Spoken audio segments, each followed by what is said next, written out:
आपण संस्कृतचा प्रथम पाठ सुभाषिताने जे आहे त्याचा अर्थ तर आपण बघितला होता. आता आपण त्याचं हे बघतो आहे, आपण त्याचा अभ्यास बघतो आहे. तर पहिलं जे आहे ते सोपं आहे.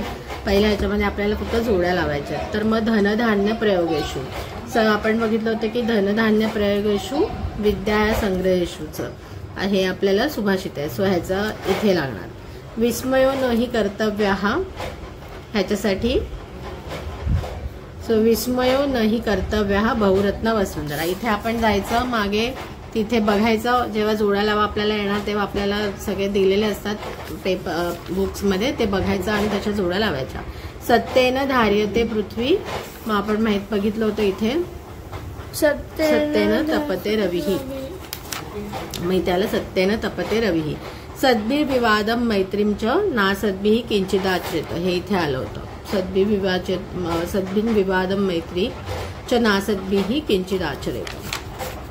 आहारे व्यवहारे च तक्तलज्जः सुखी भवेत. आहारे व्यवहारे च इथे आले आहारे व्यवहारे च तक्तलज्जः सुखी भवेत. सो हे सोपं आहे. त्याच्यानंतर आहे एकपदेन उत्तर. मग आपण बघितलं तर पृथ्वीमाम कती रत्नानी. मग आता परत जायचं इथे बघायचं तर इथे तर डायरेक्ट कती लिहिलंय, इथे लिहिलंय त्रीणी. तो पृथ्वीमाम त्रीणी रत्नानी. सो याचा आन्सर काय येणार? त्रीणी. एक मिनिट मी त्याचं वेलांटी काना. हा त्रीणी पहिला आहे त्रीणी रत्नानी. पृथ्वीमाम त्रीणी रत्नानी. सो नेक्स्ट आहे मुडे हे कुत्र रत्नसंधान विधीयते. मग आता मुढ्याला कशामध्ये दिसतं? मुडे हे पाषाणखंडेषु रत्नसंधान विधीयते. मग आता काय आन्सर येणार ह्याला? कुत्र म्हणजे कशामध्ये? पाषाणखंडेषु. सो इथे आन्सर येणार पाषाणखंडेषु.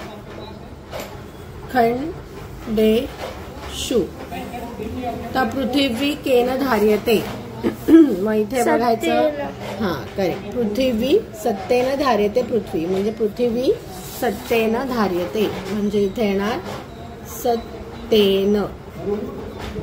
केही संगती कुर्वीत. मग सद्भिः आहे आन्सर. बरोबर.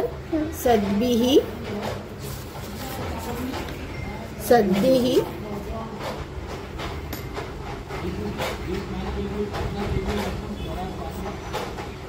संगती पूर्वीत.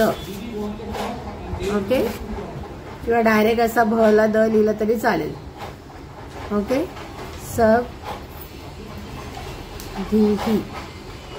ओके.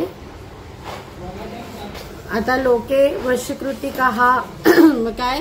क्षमा वशीकृती लोके म्हणजे काय? आता लोके वशीकृती का? तर क्षमा. ह्याचा आन्सर आलं क्षमा. ओके. आता हे नेक्स्ट आहे.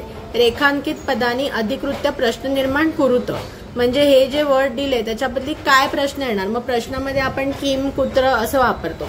तर आता ह्याच्यामध्ये काय काय आपल्याला विचार करायला लागेल. पहिले तर हा जो शब्द आहे ओके तो शब्दचं लिंग काय आहे हा पहिला विचार आपल्याला करायला लागणार. ओके. मग त्याचं रूप काय आहे म्हणजे त्याचं विभक्ती म्हणजे त्याचं शब्दरूप काय म्हणजे तो प्रथमेचा एकवचन आहे का तृतीयचं अनेक वचन आहे ह्याचा विचार करायला लागेल. ओके.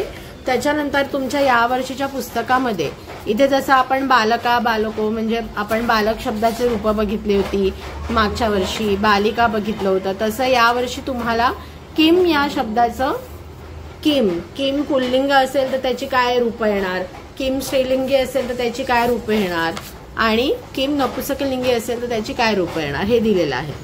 तर आता आपल्याला किम शब्द पुल्लिंग स्त्रीलिंग आणि नपुंसकलिंगामध्ये कसं चालतो हे दाखवलंय.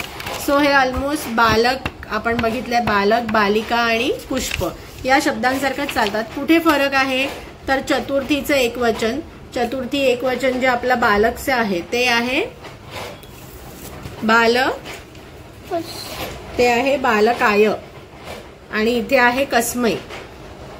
त्याच्यानंतर पंचमीचं एकवचन आपलं आहे बालकात आहे, इथे कस्मात आहे म्हणजे स लागतो तेवढं फक्त लक्षात ठेवायचं. षष्टीचं आहे बालका नाम आणि इथे आहे केशाम आणि सप्तमीचं आपलं होतं बालके इथे होतं कस्मिन.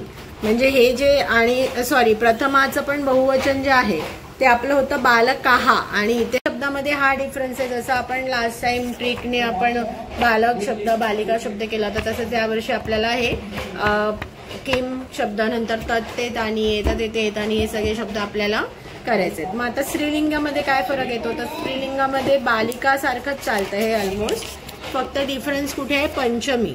पंचमीमध्ये बालिकाचं जे होतं ते होतं बालिकायाः आणि इथे आहे कस्यायाः. सेम षष्टीला पण होतं बालिकायाः, इथे आहे कस्यायाः. सप्तमीला होतं बालिकायाम, इथे आहे कस्याम. ते थोडाच फरक आहे. आणि सप्तमीला आपलं षष्टीचे अनेक वचन होतं, बहुवचन होतं बालिकानाम, इथे आहे कासाम. ओके. त्याच्यानंतर पुष्पम आणि ह्याच्यामध्ये काय फरक आहे तर चतुर्थीमध्ये होतं पुष्पाय, इथे आहे कस्मै. आणि सप्तमीला होतं पुष्पे, इथे आहे कस्मिन. आणि अगेन षष्टीचं बहुवचन होतं पुष्पाणाम, इथे आहे केशम. हे डिफरन्स आहे. आता म्हणजे ह्याचा आन्सर येण्यासाठी आपल्याला आता सत्येन, मग ते सत्य आपण म्हणतो, म्हणजे सत्य काय आहे नपुंसकलिंग आहे बरोबर. म्हणजे ते कोणासारखं चालेल पुष्पेण सारखं चालेल.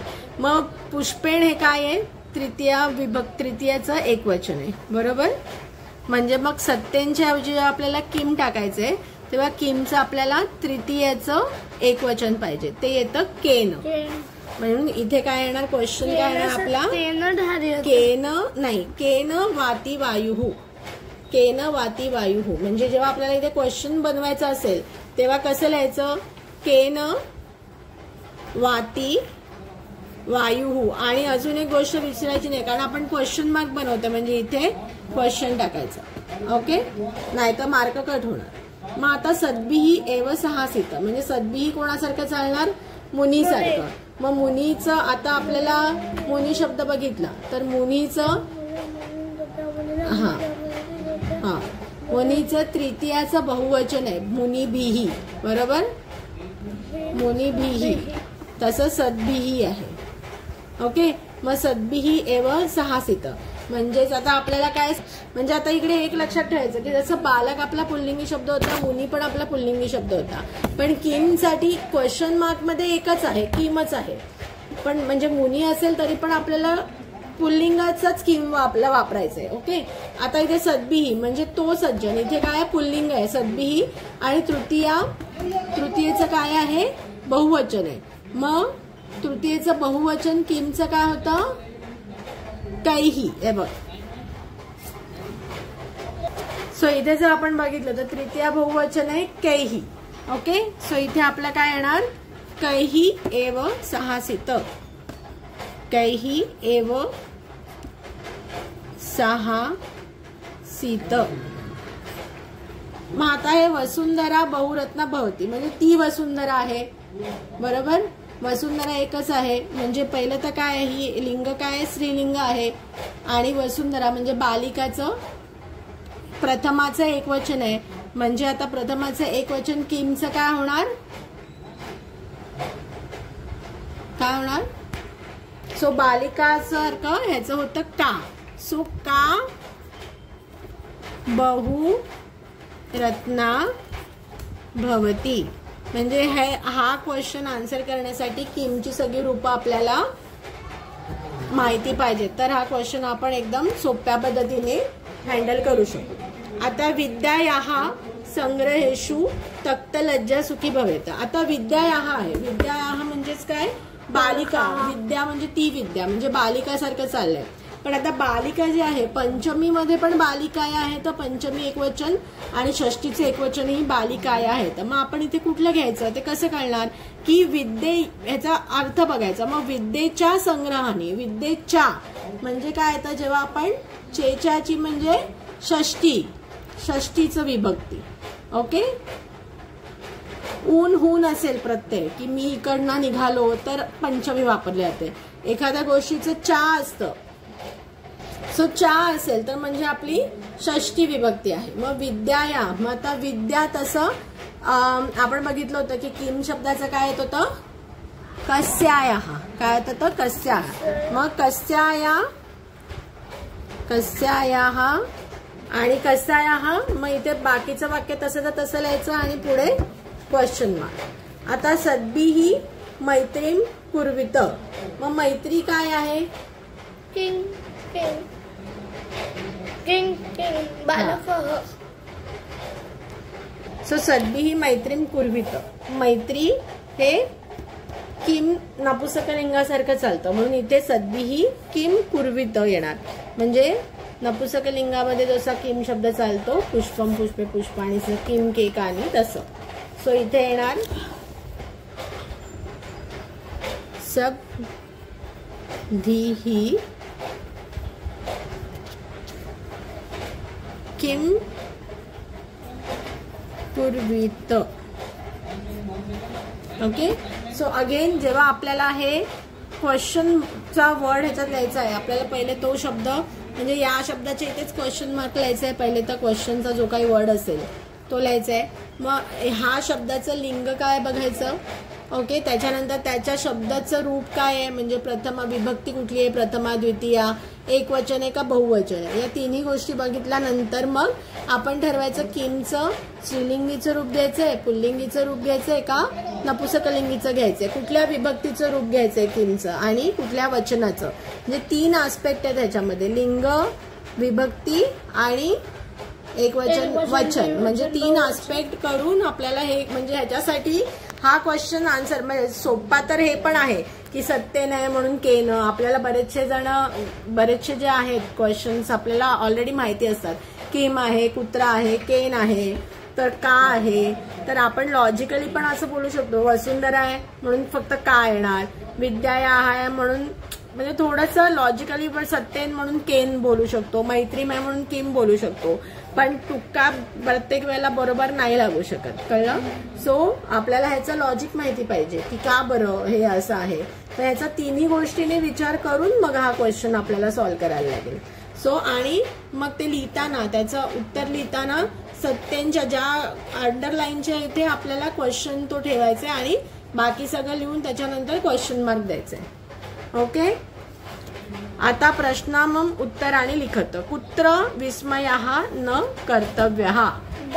मग आपण परत इथे यायचं. मग दाने कॉमा तपसी कॉमा शौर्ये कॉमा विज्ञाने कॉमा विनये कॉमा नये च.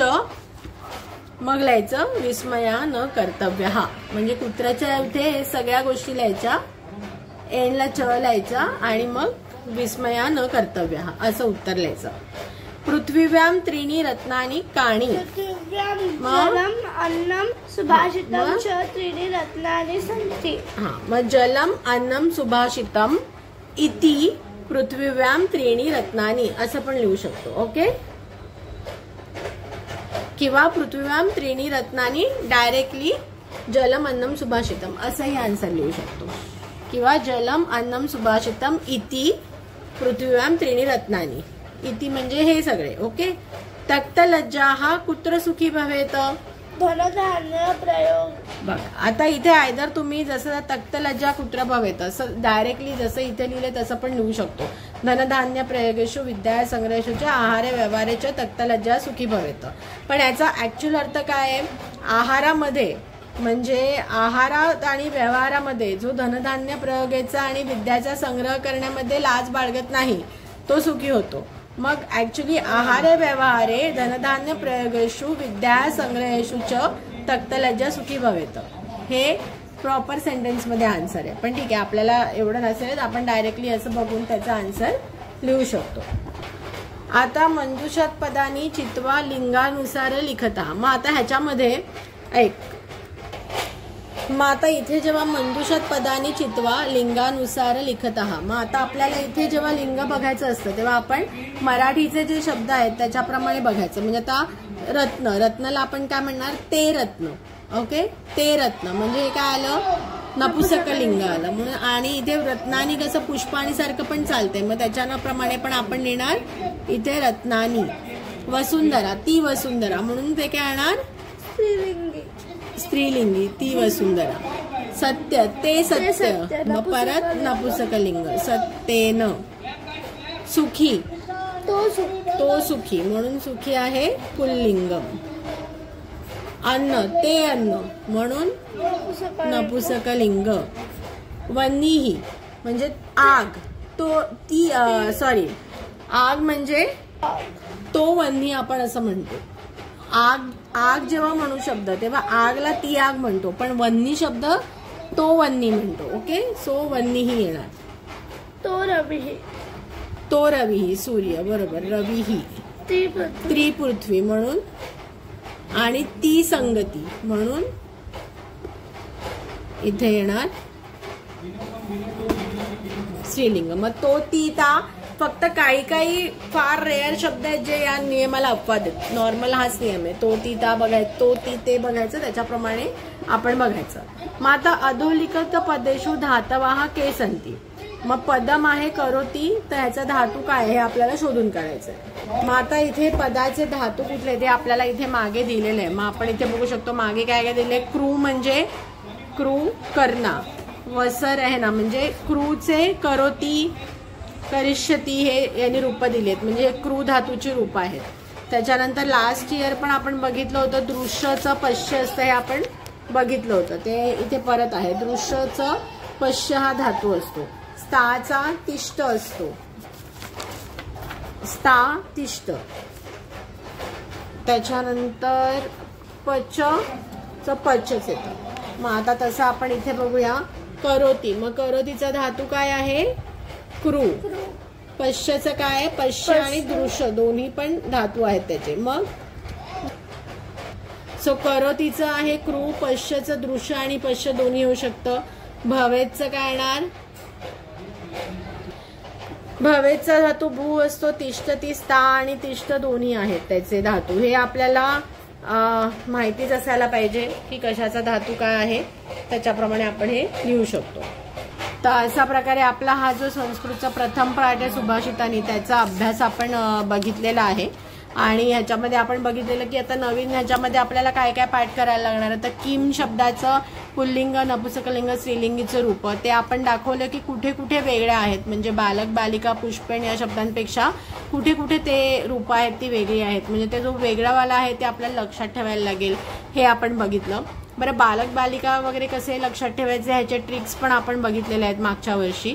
त्याच्यानंतर पुल्लिंग, स्त्रीलिंग, नपुंसकलिंग कसं ओळखायचं हे आपण बघितलं. आणि धातू कसं ओळखायचं. धातू सध्या तरी काही ट्रिक डोक्यात येत नाहीये. आम्ही शोधून तुम्हाला जर काय ह्याच्यावरती ट्रिक असेल धातू लक्षात ठेवण्याची तर ती तुम्हाला आम्ही घेऊन येऊ लवकरच. तर तुम्हाला आमचे व्हिडिओ आवडत असतील आणि ह्याची तुम्हाला मदत होत असेल तुमच्या अभ्यासामध्ये तर नक्कीच आमच्या चॅनलला लाईक, सबस्क्राईब आणि शेअर करा. थँक्यू.